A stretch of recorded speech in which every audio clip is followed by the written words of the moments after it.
Halo, semoga semua sehat-sehat selalu. Kali ini kita bicara mengenai mengapa digital marketing. Sebelumnya kita akan membahas dulu apa itu digital marketing. Digital marketing pada dasarnya the marketing of product or service. Jadi pemasaran daripada produk maupun jasa using digital channel dengan menggunakan channel digital to reach customer untuk mencapai konsumen. The key objective is to promote brands.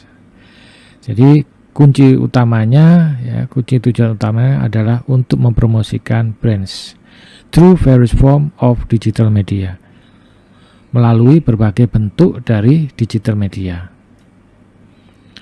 Oke, ini adalah perbedaan antara marketing dengan cara tradisional dengan cara digital.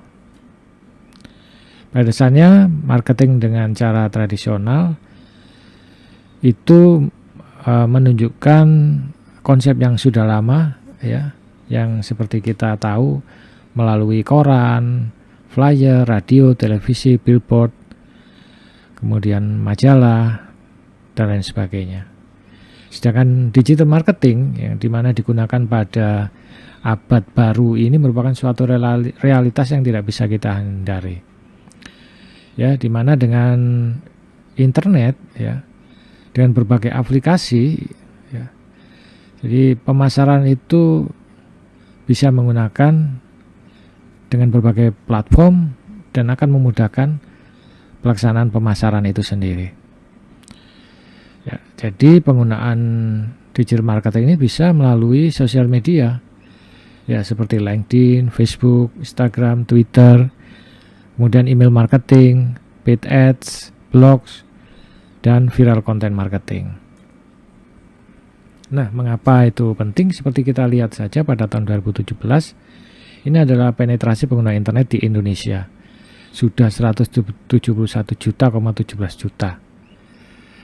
Nah, ini berarti sudah 64,8% dari total penduduk Indonesia.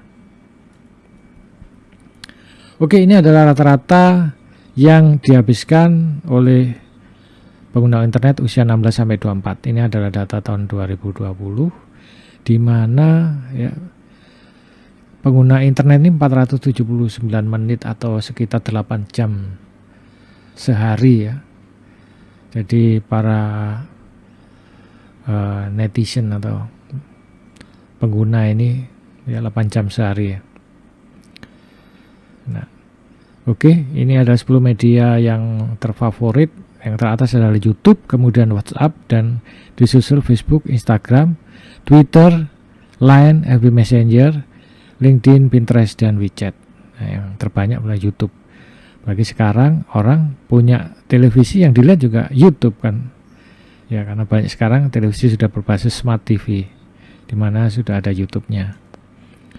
Oke, ini adalah statistik pengguna internet di dunia, ya. Oke, nah ini yang kita lewati aja, yang penting, ya. Nah, website yang paling banyak diakses adalah google.com, ya. Pencarian per hari 7,32 menit. Nah, ini pencariannya yang terlama rata-rata, ya. Kemudian YouTube, Facebook, Baidu, dan seterusnya. Nah, pengguna internet ini, ya, sangat bisa dimanfaatkan untuk marketing, ya, dan banyak orang yang membeli kebutuhan-kebutuhan sudah melalui internet. Yang paling banyak orang membeli di internet adalah clothing, ya, kemudian sepatu, food and drink, kosmetik, books and movie, ya, dan seterusnya.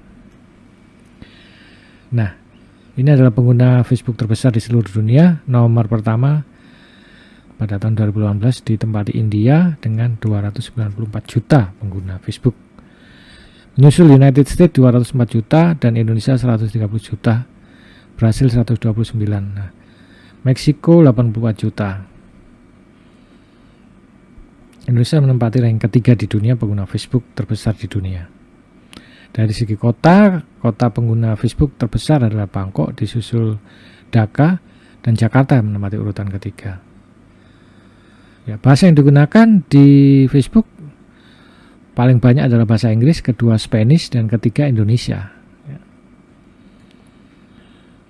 Oke, ini adalah penetrasi Instagram, paling banyak United States, disusul India, Brasil, dan Indonesia. Nah, ini adalah digital marketing web. Ya. Bahwa digital marketing web bisa menggunakan web design, landing page, web analytics, mobile advertising, online display ad, email marketing, pay-per-click, search engine optimization, content marketing, explainer video, infografik, blogging, serta social media marketing. Banyak sekali platformnya yang membantu seseorang dalam melaksanakan digital marketing ini. Nah, kemudian ini adalah sedikit guide untuk memilih channel untuk pemasaran. Ya. Pertama sebelumnya adalah mendesain objektifnya. Untuk apa sih pemasaran melalui internet itu? Ya. Pertama adalah brand awareness. Ya, jadi bagaimana supaya konsumen ini mengenal ya bahwa ada brand kita ya. Itu bisa mulai email marketing, digital advertising, social media advertising, mobile display advertising, serta visual content. Ya, lead generation. Jadi bagaimana supaya mendapatkan konsumen, ya itu bisa melalui SEO, search engine optimization. Jadi bagaimana supaya website menempati ranking pertama di Google. Begitu juga dengan mobile marketing, Anda bisa menggunakan aplikasi, content marketing bisa menggunakan blog. Dan di sini cara untuk menarik konsumen adalah antara lain dengan konten. Nah, untuk mendapatkan konten dan giveaway konten-konten yang berharga itu pemirsanya diminta mengisi email. Nah, dan database email ini adalah lead generation, di mana bagaimana supaya mengubah calon konsumen ini akhirnya menjadi konsumen dan membeli produk. Digital marketing juga bisa digunakan untuk direct sales ya. E-commerce platform seperti Tokopedia, Bukalapak. Itu juga bisa menggunakan display ads, mobile responsive website, social media marketing, dan remarketing. Ya. Oke. Important thing to consider. Jadi hal yang penting yang perlu dipertimbangkan sebelum melakukan digital marketing, harus mengetahui targetnya. Siapa targetnya? Who are they? What are their pain point and challenge? Apa sebenarnya keluhan yang dirasakan oleh konsumen? Platform apa yang biasa mereka terlibat? Tipe konten apa yang mereka konsumsi? Bagaimana mereka membeli? Nah, untuk mengetahui target audiens ini harus melihat basic levelnya dan upper levelnya, ya. Di antara lain adalah usia, lokasinya, minatnya, profesinya, actual consumer, ya, yang sudah beli, yang kemudian yang membelikan, ya, kemudian yang memberikan pengaruh, ya, masing-masing punya peran. Yang membeli belum tentu untuk yang menggunakan, ya, itu yang maksud the payer. Budget, ya. Berapa budget mereka? How much is overall marketing budget? How much are you allotting to each digital training? Yeah. What ROI do you expect from this budget? Nah, jadi juga mempertimbangkan budget yang harus dikeluarkan untuk melakukan digital marketing. Jangan sampai boncos. Ya. Available of talent. Should you partner up with digital marketing agency? Ya, terkadang kita harus mendelegasikan pemasaran kita lewat agency. Kemudian kita harus mengetahui kompetitor benchmarking ya. Jadi channel apa yang digunakan oleh pesaing ya. What time to offer to do they publish? Mereka menggunakan tipe seperti apa ya marketing yang mereka, platform mereka. Oke, berikutnya kita bicara mengenai social media marketing. How does the marketer determine the target segment? Ya, sebelumnya bagaimana menentukan target segmennya? Jadi sebetulnya dalam social media marketing juga harus mengerti target marketnya itu siapa ya. Ya, melalui segmentasi geografik, psikografik, behavior, dan demografik. Semua ini bisa kita asosiasikan, misalnya kita akan melakukan iklan di Facebook. Nah, di Facebook itu nanti sudah akan diberikan pertanyaan mengenai siapa target marketnya, kemudian etnisnya, ya, atau suku bangsanya, usia, jenis kelamin, pendapatan, marital status atau status pernikahan, pekerjaannya seperti apa. Nah, ini adalah demographic segmentation. Juga psychographic marketing segment meliputi aktivitas yang mereka lakukan, minatnya, pendapat, sikap, nilai-nilai yang mereka anut, dan perilakunya. Begitu juga dengan kecenderungan perilaku mereka, ya. Apakah mereka kecenderungan bermain game, ya, kemudian debit, shopping, work, love, sex, gambling, food eating, codependency, ya, dan lain sebagainya. Mungkin ada geographic segmentation, kita arahkan di mana iklan kita, di negara mana, ya. How do you determine the digital marketing objective? Ya, bagaimana menentukan tujuan pemasaran, ya. Oke, bisa untuk increase lead generation, meningkatkan calon konsumen, ya, data-data konsumen, increase sales revenue, ya, improve brand awareness, ya, improve user experience, increase website traffic, atau improve data quality, ya. Berikutnya kita akan membahas mengenai the buyer's journey. Apa itu the buyer's journey? Ini adalah tahap-tahap perjalanan konsumen dari pada saat dia pertama ada masalah sampai membeli produk.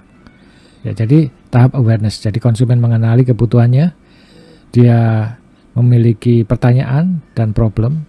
Yang kedua adalah tahap consideration, tahap pertimbangan. Jadi konsumen mulai mencari solusi akan masalahnya. Kemudian sebelum mengambil keputusan, maka dia akan membandingkan jasa produk perusahaan, ya, dengan pesaing. Nah, sebetulnya ini adalah merupakan perbedaan antara marketing cara tradisional dengan digital marketing saat ini. Marketing tradisional bisa dikatakan outbound marketing. Jadi perusahaan yang out, dari perusahaan keluar, ya, perusahaan yang mencari konsumen. Sedangkan kalau digital marketing lebih ke arah inbound, konsumen yang mencari perusahaan, ya. Nah, ini bisa lebih mudah dengan ilustrasi seperti ini. Jadi pada dasarnya inbound ini konsumen yang mencari perusahaan, dan sedangkan outbound perusahaan yang mencari konsumen, ya. Inbound marketing di dalamnya ada komunikasi dua arah, ya. Sedangkan out marketing hanya one way communication. Dalam inbound marketing, konsumen yang mencari company melalui sosial media, blog, video, search engine, dan sebagainya.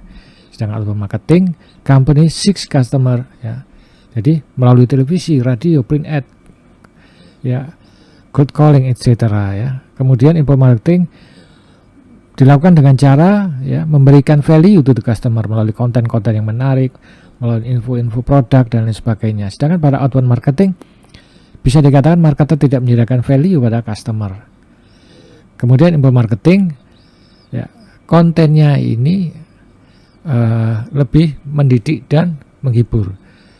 Sedangkan konten dari outbound marketing lebih banyak penjualan. Nah, oke.